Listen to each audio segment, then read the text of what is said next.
Hello everyone and welcome back to our YouTube channel. In this video, I'm going to show you how to fix Giphy app not working.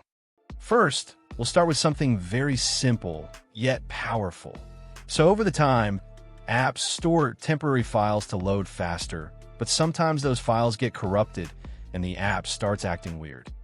To resolve this issue, we will first head over to our device settings. From here, scroll down and tap on General.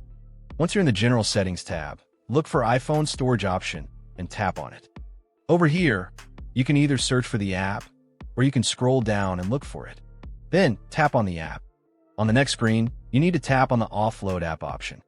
A confirmation pop-up will come up. Now tap on the Offload app option here.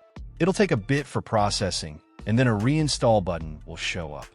Simply tap on it to reinstall the app.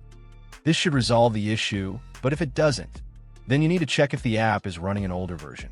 Head over to App Store. From here, double tap on this search icon in the bottom right corner, and then search for the app.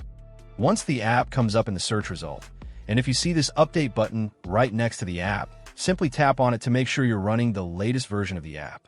However, if you continue to encounter this issue, then you will need to completely reinstall the app, which usually resolves the problem. Head over to this screen the way we did before. And over here, tap on the Delete App option here to uninstall the app from your device. A confirmation pop-up will come up. Now tap on the Delete option here. Once uninstalled, open up App Store and search for the app in the search bar. After the app comes up in the search result, simply click on this cloud icon to install it back onto your device. Hopefully, this resolves the issue. If it does, consider sending a super thanks to support our channel. And also don't forget to hit the subscribe button. We'll see you in the next video.